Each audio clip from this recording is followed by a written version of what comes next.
திராவிட முன்னேற்ற கழகம் ஆட்சி பொறுப்பேற்று 5 ஆண்டு காலம் ஆகிவிட்டது. இந்த 5 ஆண்டு காலத்திலே தமிழக மக்கள் பட்ட துன்பங்கள் ஏராளம்.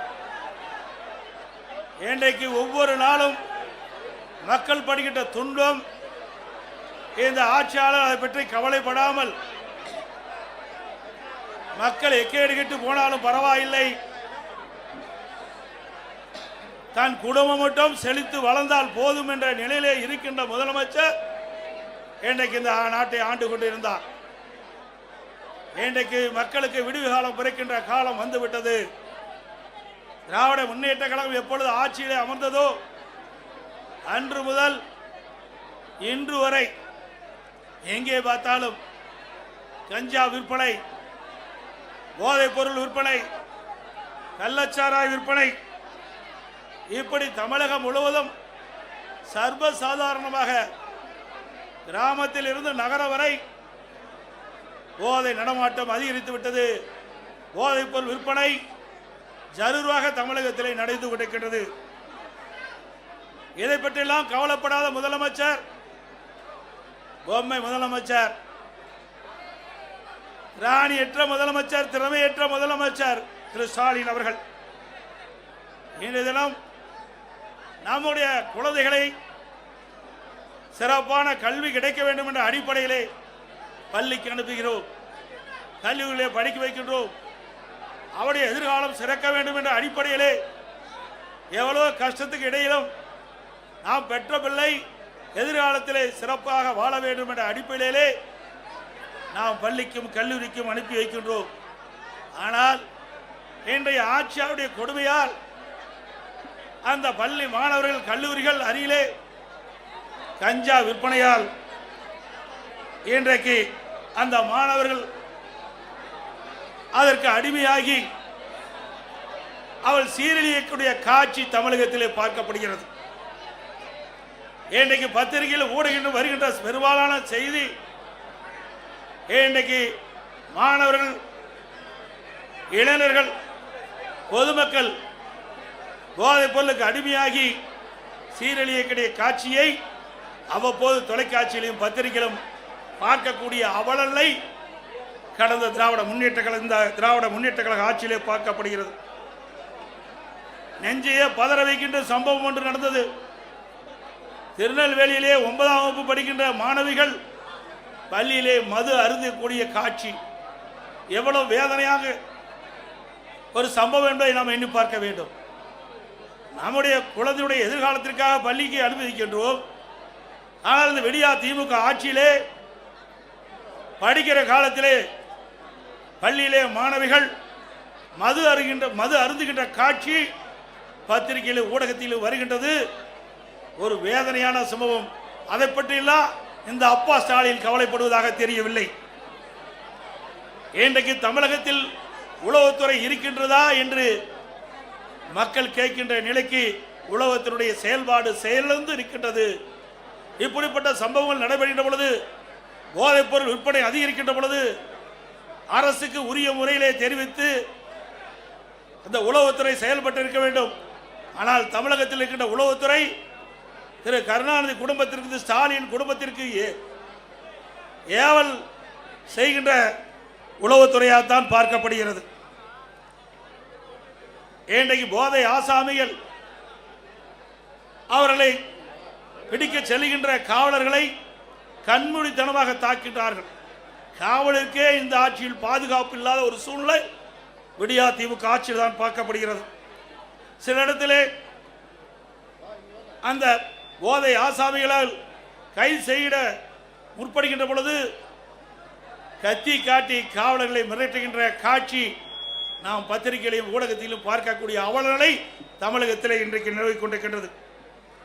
இன்றைக்கு பயிரை காப்பது வேலி, மக்களை காப்பது காவல்துறை. அந்த மக்களுக்கே பாதுகாப்பு இல்லாத ஒரு சூழ்நிலை தமிழகத்திலே நிலவிக் கொண்டிருக்கின்றது. அப்படிப்பட்ட அவல ஆட்சிதான் இன்றைக்கு தமிழகத்திலே நடந்து கொண்டிருக்கின்றது.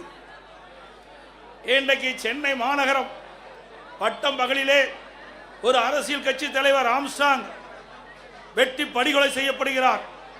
இன்று வரை உண்மையான குற்றவாளியை கண்டுபிடிக்க முடியவில்லை. அதே போல திராவிட முன்னேற்ற கழகத்திலே கூட்டணியில் அங்க வைக்கின்ற காங்கிரஸ் கட்சியினுடைய திருநெல்வேலி காங்கிரஸ் கட்சியுடைய மாவட்ட தலைவர் திரு ஜெயக்குமார் அவர்கள் வெட்டி சாக்கப்படுகிறார். அவர் எரித்து கொலை செய்யப்படுகிறார். அந்த கொலை குற்றவாளிகளும் இதுவரை கண்டுபிடிக்க முடியவில்லை.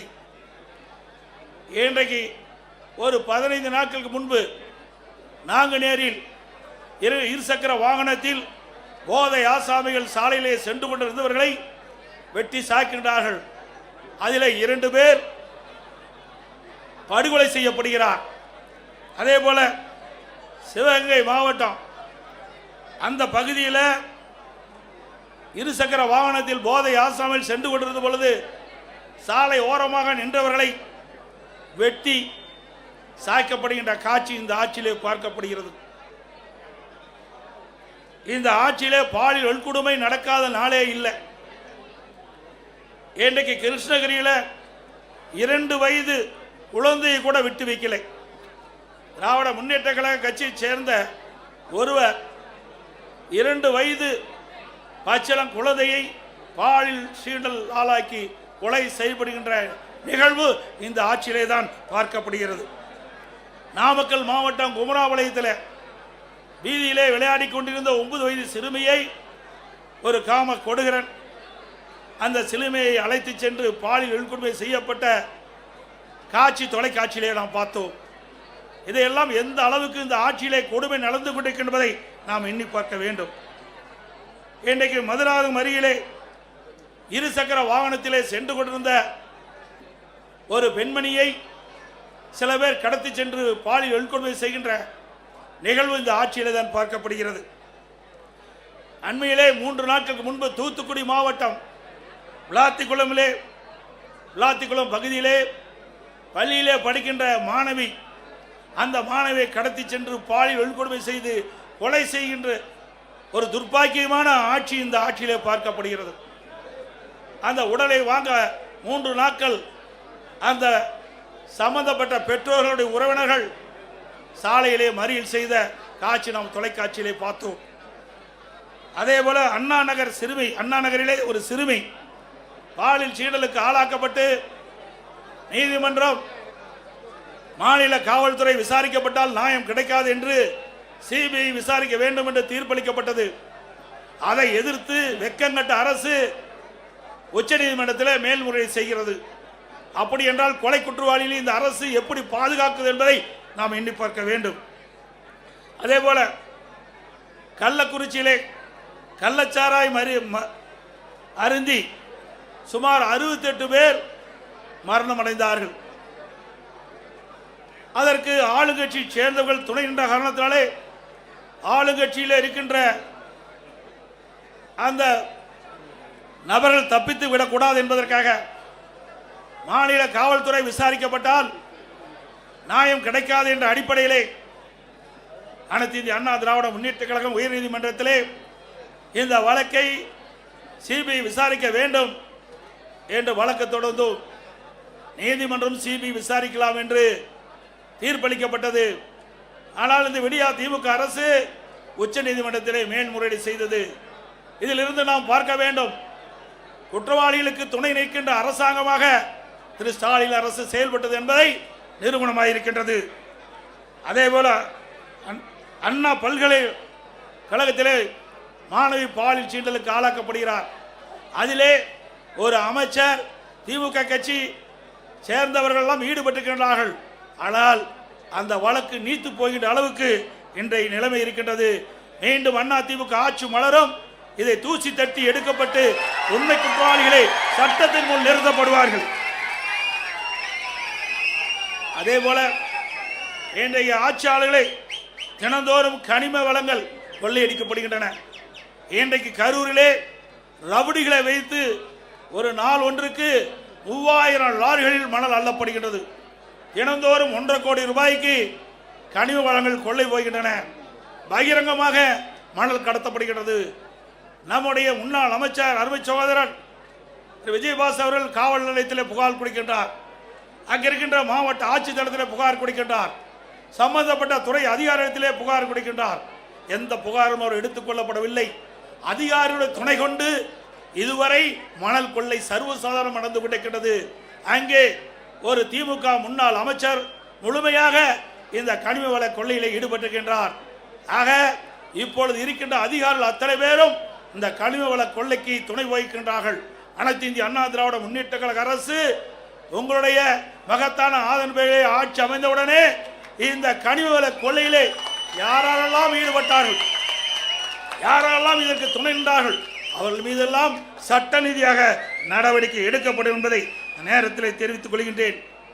இன்றைக்கு நாம் பார்ப்பதெல்லாம் நாம் வைத்திருக்கின்ற பணத்தை திருடுவார்கள், இல்லது வீட்டிலே திருடர்கள் பூந்து நகையை திருடுவார்கள். ஆனால் இன்றைக்கு விடியா திமுக ஆட்சியிலே உடல் உறுப்புகளை திருடுகின்ற ஒரே ஆட்சி இந்த ஆட்சியிலே தான் பார்க்கப்படுகிறது. சிந்தித்து பாருங்கள். நாமக்கல் மாவட்டம் அந்த பகுதியிலே வறுமையின் காரணமாக ஏழைகள் அவருடைய உடல் உறுப்பு கிட்னியை முறைகேடாக இன்றைக்கு திமுக கட்சி சேர்ந்த எம்எல்ஏ மருத்துவமனையிலே அழைத்து சென்று முறைகேடாக அவருடைய கிட்னியை இன்றைக்கு திருடியிருக்க என்று சொன்னால் இந்த ஆட்சி எப்படிப்பட்ட ஆட்சி என்பதை எண்ணி பார்க்க வேண்டும். அது மட்டுமல்ல, இது கண்டுபிடித்ததும் திராவிட முன்னேற்ற கழகம் தான். இதற்கு ஒரு குழு போட்டதும் திராவிட முன்னேற்ற கழகம் தான். ஆக இதையெல்லாம் கண்டுபிடித்த பிறகு சட்ட ரீதியாக இந்த மருத்துவமனை மீது எந்த நடவடிக்கை எடுக்கப்படவில்லை. ஆக அதிமுக ஆட்சி மலர்ந்தவுடன் இந்த கிட்னி முறைகேட்டில் ஈடுபட்ட அந்த மருத்துவமனை சம்பந்தப்பட்டவர்கள் மீது சட்ட ரீதியாக அதிமுக அரசு நடவடிக்கை எடுக்கப்படும். இது எவ்வளவு கொடுமையானது! நாட்டிலே பாதுகாப்பு கொடுக்கக்கூடிய ஒரு அரசாங்கம் அந்த ஆளுங்கட்சி சேர்ந்த எம்எல்ஏ மருத்துவமனையிலே இப்படிப்பட்ட கொடுமையான நிகழ்வு நடைபெற்று சொன்னால் இந்த ஆட்சி எப்படிப்பட்ட ஆட்சி என்பதை மக்கள் எண்ணி பார்க்க வேண்டும். இன்றைய தினம் அமைச்சரவையில் இடம்பெற்றிருக்கின்ற ஒரு துறை நகர்ப்புற வளர்ச்சித்துறை, குடிநீர் வழங்கத்துறை. அந்த துறையிலே அமலாக்கத்துறை இன்றைக்கு ஆய்வு செய்யப்பட்டு சோதனையிடப்பட்டு அந்த சோதனையிலே கிடைக்கப்பட்ட ஆதாரத்தின் அடிப்படையிலே இவர்கள் மீது நடவடிக்கை எடுக்க வேண்டும் என்று அரசுக்கு காவல்துறை, உயர்ந்த காவல்துறைக்கு அறிக்கை அனுப்பப்படுகிறது. 3 முறை அறிக்கை அனுப்பப்பட்டது அமலாக்கத்துறையின் மூலமாக. இதுவரை நடவடிக்கை எடுக்கப்படவில்லை. இன்றைக்கு இந்த துறையைச் சேர்ந்த அமைச்சர்கள், இந்த துறையைச் சேர்ந்த அதிகாரிகள் மீது இன்றைக்கு அந்த அமலாக்கத்துறை ஆதாரத்தோடு கண்டுபிடிக்கப்பட்ட அறிக்கையின் அடிப்படையிலே அங்கே முதல் தகவல் அறிக்கை பதிவு செய்யப்பட வேண்டும். ஆனால் இதுவரை செயல்படவில்லை. உடனடியாக அனைத்து இந்திய அண்ணா திராவிட முன்னேற்ற கழக கட்சி உயர்நீதிமன்றத்தில் வழக்கு தொடரப்பட்டு நீதி அரசர் இன்றைக்கு அமலாக்கத்துறை ஆதாரத்தோடு கண்டுபிடிக்கப்பட்டிருக்கிறது. அந்த ஆதாரத்தின் அடிப்படையிலே அரசு இன்றைக்கு எஃப்ஐஆர் போட வேண்டும் என்று தீர்ப்பு வழங்கப்பட்டது. இதுவரை அந்த உயர்நீதிமன்ற தீர்ப்பை கூட அமுல்படுத்தாமல் புறக்கணிக்கின்ற அரசு திரு ஸ்டாலின் தலைமையில் இருக்கின்ற அரசாங்கம் என்பதை நேரத்தில் நினைவு கொள்ள வேண்டும். அது மட்டுமல்ல, இன்றைக்கு எங்கே பார்த்தாலும் இன்றைக்கு டாஸ்மாக் கொள்ளை. இன்றைக்கு தமிழகம் முழுவதும் 6000க்கும் மேற்பட்ட மதுக்கடைகள் இருக்கின்றன. அந்த மதுக்கடையிலே சுமார் ஒரு நாளைக்கு 1.5 கோடி பாட்டில் விற்பனை ஆகின்றது. டாஸ்மாக் கடையிலே ஒரு பாட்டிலுக்கு 10 ரூபாய் என்று விலை நிர்ணயிக்கப்படுகின்ற பொழுது ஒரு நாளைக்கு 1.5 கோடி பாட்டில் டாஸ்மாக் கடையிலே விற்பனை மூலமாக ஒரு நாளைக்கு 15 கோடி ரூபாய் இந்த டாஸ்மாக் நிறுவனத்தின் மூலமாக முறையீடாக கொள்ளையடிக்கின்ற அரசு. இந்த அரசு ஒரு மாதத்திற்கு 450 கோடி, வருடத்திற்கு 5400 கோடி, இந்த 5 ஆண்டு காலத்தில் சுமார் 24,000 கோடி இந்த டாஸ்மாக் பாட்டில் விற்பனையில் மட்டும் முறையீடாக நடைபெற்ற பணம் கொள்ளையடிக்கப்பட்டுகின்றது. அதோட இன்றைக்கு இந்த ஆட்சி பொறுப்பேற்ற பிறகு எல்லா பொருள் விலை உயர்ந்து விட்டது. உணவுப் பொருட்கள் விண்ணை முட்டுகின்ற அளவுக்கு விலை உயர்ந்து விட்டது. இந்த ஆட்சியிலே மக்களுக்கு வேலை வாய்ப்பு கிடையாது. ஒரு பக்கம் வேலை வாய்ப்பு இல்லை, வருமானம் இல்லை குடும்பத்திற்கு, மறுபக்கம் விலைவாசி உயர்வு. அரிசி விலை உயர்ந்து விட்டது, எண்ணெய் விலை உயர்ந்து விட்டது, பருப்பு விலை உயர்ந்து விட்டது, இன்றைக்கு மளிகை சாமானுடைய பொருள் உயர்ந்து விட்டது 40%. ஆக மக்கள் குடும்பம் நடத்துவதற்கே கடினமான சூழ்நிலை தத்தளித்துக் கொண்டிருக்கின்ற நிலை இந்த ஆட்சியிலே பார்க்கப்படுகிறது. அதையெல்லாம் குறைப்பதற்கு இந்த அரசாங்கத்திலே போதிய கவனம் செலுத்தவில்லை. ஆனால் இன்றைய முதலமைச்சர் ஆளுகின்ற ஆட்சி இருக்கின்ற வரை அவர் போட்டோ ஷூட் தினந்தோறும் காலையிலே போட்டோ ஷூட் எடுப்பார், மாலையிலே பத்திரிகையில் ஊடகத்தில் வரும்.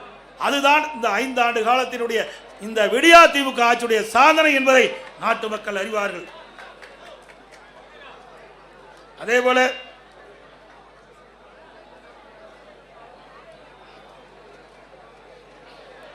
இந்த ஆட்சி பொறுப்பேற்ற பிறகு மின் கட்டணம் பல மடங்கு உயர்ந்து விட்டது. சென்னை மாநகர மக்கள் எண்ணி பார்க்க வேண்டும். அனைத்து இந்திய அண்ணா திராவிட முன்னேற்ற கழக ஆட்சியில் இருந்த மின் கட்டணத்தை விட திராவிட முன்னேற்ற கழகம் ஆட்சிக்கு வந்த பொழுது பன்மடங்கு மின் கட்டணத்தை அதிகரித்திருக்கின்றது. அண்ணா திமுக ஆட்சியிலே 1000 ரூபாய் மின் கட்டணம் செலுத்துவோர் என்றால் இப்பொழுது 2500 ரூபாய் மின் கட்டணம் செலுத்த வேண்டிய சூழ்நிலை ஏற்பட்டிருக்கிறது. சுமார் 67% மின் கட்டண உயர்வு. கடைகளுக்கு பீக் ஹவர்ல டபுள் சார்ஜ் மின் கட்டண உயர்வு, ஆண்டுக்கு 5% மின் கட்டண உயர்வு என்று அறிவிக்கப்பட்டு இந்த அரசு மக்களை வாட்டி வதைக்கின்றது. அதே போல வீட்டு வரி 100% உயர்த்தப்பட்டு விட்டது. இன்றைக்கு 1000 ரூபாய் வீட்டு வரி செலுத்துகின்றவள் இன்றைக்கு 2000 ரூபாய் வீட்டு வரி செலுத்த வேண்டும் மாநகர பகுதியிலே. அதோட கடைக்கு அண்ணா திமுக ஆட்சியிலே 1000 ரூபாய் நீங்கள் கடை வரி செலுத்த வேண்டும் இருந்தால் இப்பொழுது 2500 ரூபாய் கடைக்கு வரி செலுத்த வேண்டும். அது மட்டும் இல்லாமல் ஆண்டுக்கு 6% இந்த வரிகள் உயர்த்தப்படுகின்றன. இதனால் மக்கள் மீது மிகப்பெரிய வரி சுமையை சுமத்திய அரசாங்கம் திரு ஸ்டாலின் அரசாங்கம் என்பதை நேரத்தில் தெரிவிக்க விரும்புகின்றேன். அதே போல கட்டிடம் கட்டுகின்ற அனுமதி கிட்டத்தட்ட பன்மடங்கு உயர்த்தப்பட்டுகின்றது, 2 மடங்கு உயர்த்தப்பட்டுகின்றது. 1000 சதுரடி கட்ட வேண்டும் என்று சொன்னால் அண்ணா திமுக ஆட்சியில் இருந்தது விட இப்பொழுது இருக்கின்ற விடியா திமுக ஆட்சியில் பிளான் அப்ரூவ்டுக்கு மாநகராட்சி பகுதியில் 3 மடங்கு அதிக கட்டணம் வசூல் செய்யப்படுகிறது. அதே போல கட்டுமான பொருட்கள் சிந்திக்க வேண்டும், கடுமையாக உயர்ந்து விட்டது. திராவிட முன்னேற்ற கழக தேர்தல் அறிக்கையிலே குறிப்பிட்டிருந்தார்கள், கட்டுமான பொருட்கள் விலை ஏறுகின்ற பொழுது அதை அத்தியாவசிய பட்டியலிலே சேர்க்கப்பட்டு விலை கட்டுப்பாட்டுகள் கொண்டு வரப்படும் என்று நான் சட்டமன்றத்திலே இன்றைக்கு அந்த துறையுடைய அமைச்சரை கேட்டேன். நீங்கள் இப்பொழுது கட்டுமான பொருட்கள் விலை உயர்ந்து விட்டது, நீங்கள் கூறியவாறு நீங்கள் அறிவித்தவாறு கட்டுமான பொருட்கள் விலை உயர்கின்ற பொழுது தேர்தல் அறிக்கையிலே குறிப்பிட்டீர்களே அத்தியாவசிய பட்டியலில் இதை சேர்க்க வேண்டும் என்று குறிப்பிட்டேன். பதிலே இல்லை. இன்னைக்கு சிந்தித்து பார்க்க வேண்டும்.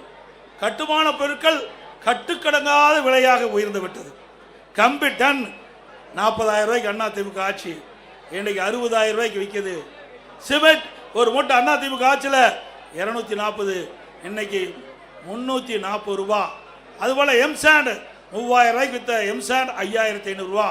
ஜல்லி ஒரு யூனிட் 2000 ரூபாய்க்கு விற்றது, இன்றைய தினம்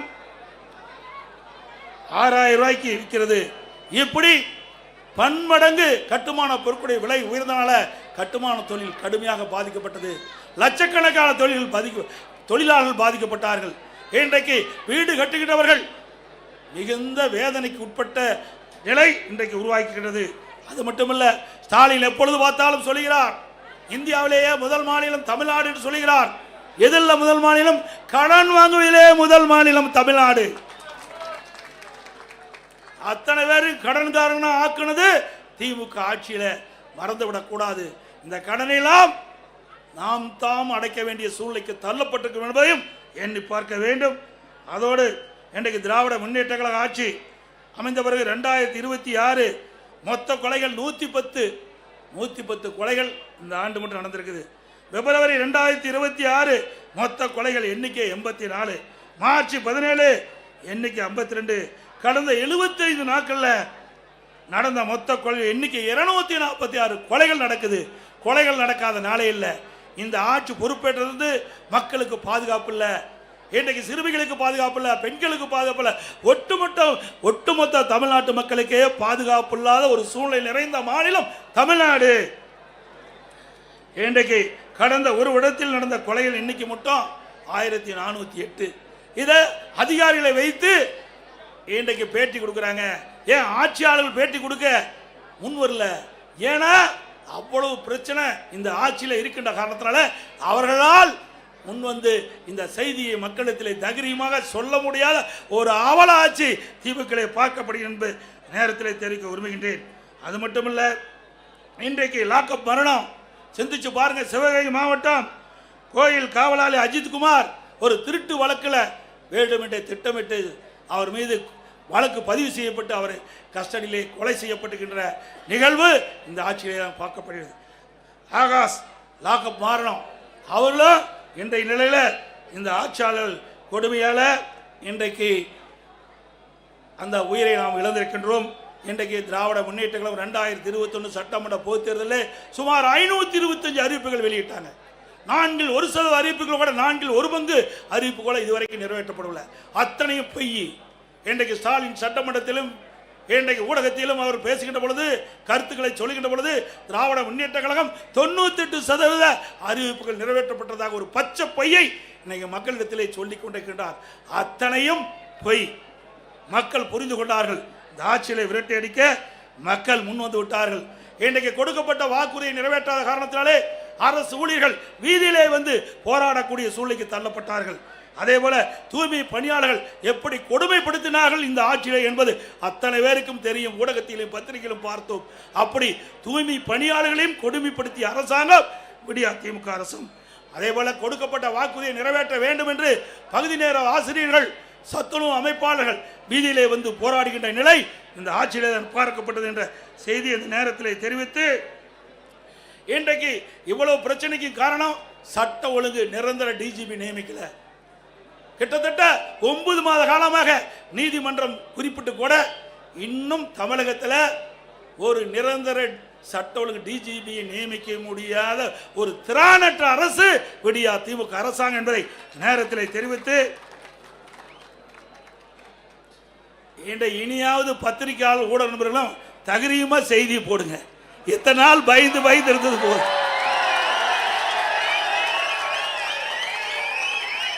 நான் சொல்லுவது அத்தனையும்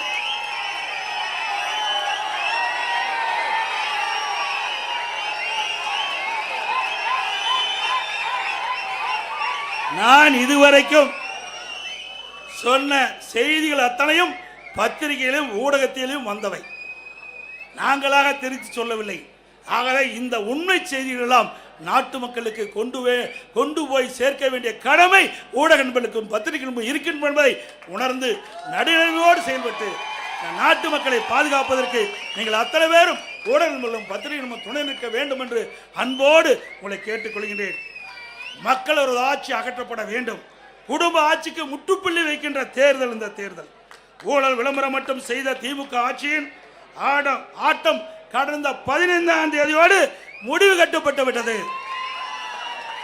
தமிழ்நாட்டிற்கு இன்னைக்கு வசந்த காலம் ஆரம்பிக்கப்பட்டு விட்டது. பெண்களுக்கு பாதுகாப்பான ஆட்சி விரைவிலே மக்களால் கொடுக்கப்படுகிறார். இளைய சமுதாயத்திற்கு ஒளிமயமான எதிர்காலம் காத்துக் கொண்டிருக்கின்றது. மே மாதம் ஆட்சிக்கு வருவோம், நல்ல ஆட்சி அமைப்போம். நடைபெறவுள்ள சட்டமன்ற பொதுத் தேர்தலில் அனைத்து இந்திய அண்ணா திராவிட முன்னேற்ற கழகம் தலைமை தாங்கியுள்ள தேசிய ஜனநாயக கூட்டணி அதிக இடங்களிலே வெற்றி பெற வேண்டும். அனைத்து இந்திய அண்ணா திராவிட முன்னேற்ற கழக வேட்பாளர் நிற்கின்ற தொகுதியிலே இரட்டை சின்னத்திலே வாக்களித்து வெற்றி பெற செய்யுங்கள். நம்முடைய தேசிய ஜனநாயக கூட்டணி சார்பாக போற்றுகின்ற வேட்பாளருக்கு அவருடைய சின்னத்திலே வாக்களித்து அவர்களை வெற்றி பெற செய்ய வேண்டுமாய் கேட்டு விடைபெறுகின்றேன். நன்றி, வணக்கம்.